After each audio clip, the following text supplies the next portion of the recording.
Good morning class 5। आज हम लोग सुबोध कहानी ज्ञान का एक नया पाठ परीक्षा पढ़ेंगे।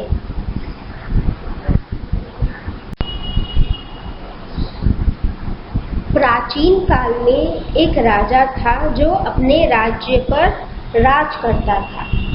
एक दिन उसके दिमाग में यह सवाल आया कि क्यों ना उसे अपने राज्य में अच्छे और बुरे लोगों की पहचान करनी चाहिए। तो राजा के दिमाग में एक युक्ति सूझी।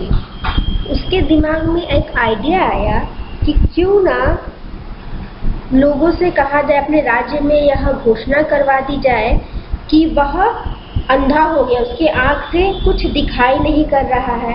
तो राजा ने अंधे होने का नाटक किया। वो 2-3 कदम इधर उधर चला, उसके बाद गिर पड़ा और अपने सेनापति और मंत्री को पहचानने से भी इनकार कर दिया।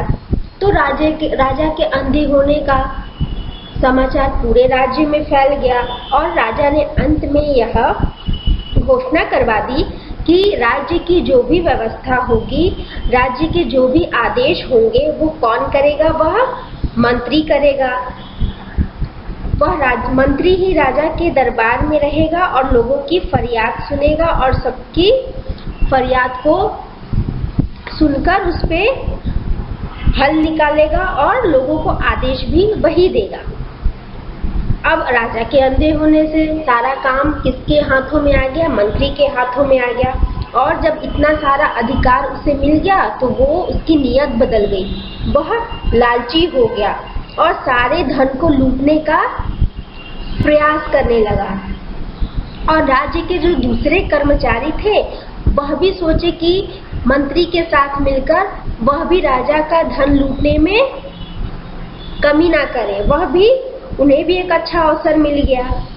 अब सबने मंत्री से मिलकर अपना अपना काम निकलवाना शुरू कर दिया और मंत्री ने अपने वैद्य से कहा कि तुम रोज राजा की आंखों में दवाई की जगह पानी डाल देना, ताकि राजा को लगे कि रोज उसकी आंखों में दवाई जा रही है।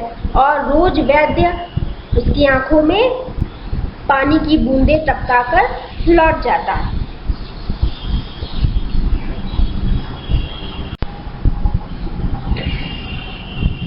एक दिन मंत्री ने राजा से कहा कि नगर का एक सेठ यानी कि एक धनी व्यक्ति विद्यालय बनवाना चाहता है। तो राजा ने आदेश दिया कि खजाने से रुपए निकालकर सेठ को दे दो। तो मंत्री ने क्या किया कि खजाना के आधे रुपए खुद रख लिए और आधे सेठ को दे दिए और झूठ मूठ का विद्यालय को खोलने के लिए राजा से फीता कटवा दिया उसके स्वागत के लिए।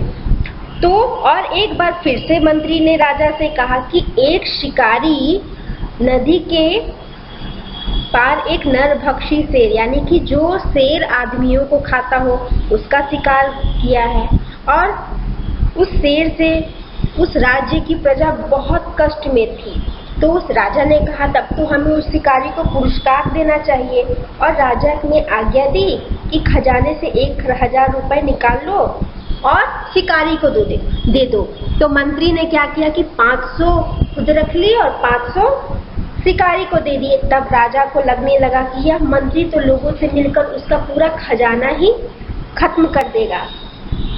तो वह देख रहा है कि वैद्य भी उसकी आंखों में पानी टपकाकर चला जा रहा है। एक दिन उसने क्या किया कि वह चिल्ला उठा कि उसकी आंखें ठीक हो गई, उसे सब कुछ दिखाई देने लगा।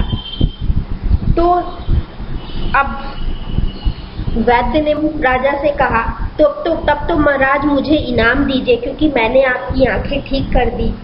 तब राजा ने बोला कि अगर खैर चाहते हो तो जितने भी पैसे तुमने मंत्री से लिए हैं वह मुझे लौटा दो। मुझे सब पता चल गया है कि तुम मेरी आंखों में पानी डाला करते थे।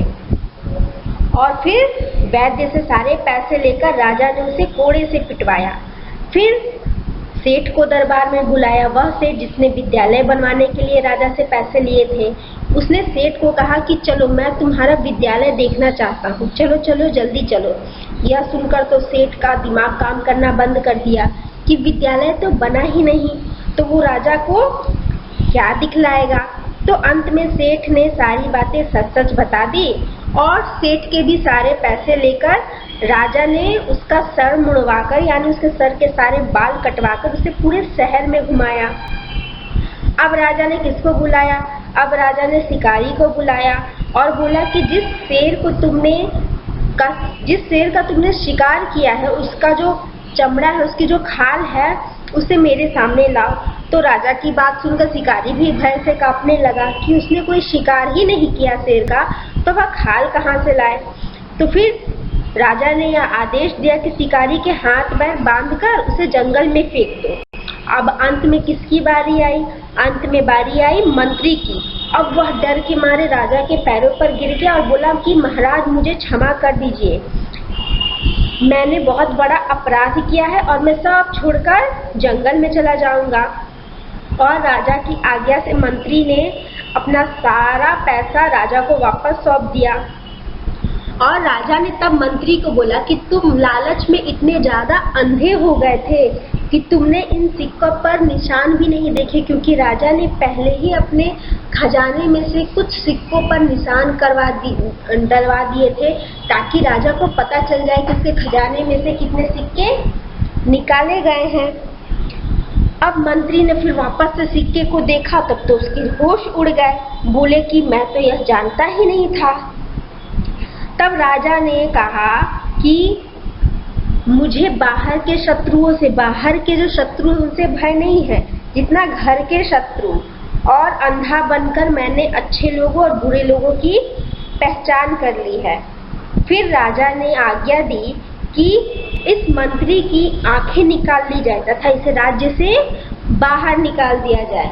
और राजा ने जैसा बोला सबने वैसा ही किया और सारे गलत लोगों को उनके कर्मों का फल मिला और उनके अपराध का दंड मिला। तो इस कहानी से हमें क्या शिक्षा मिलती है?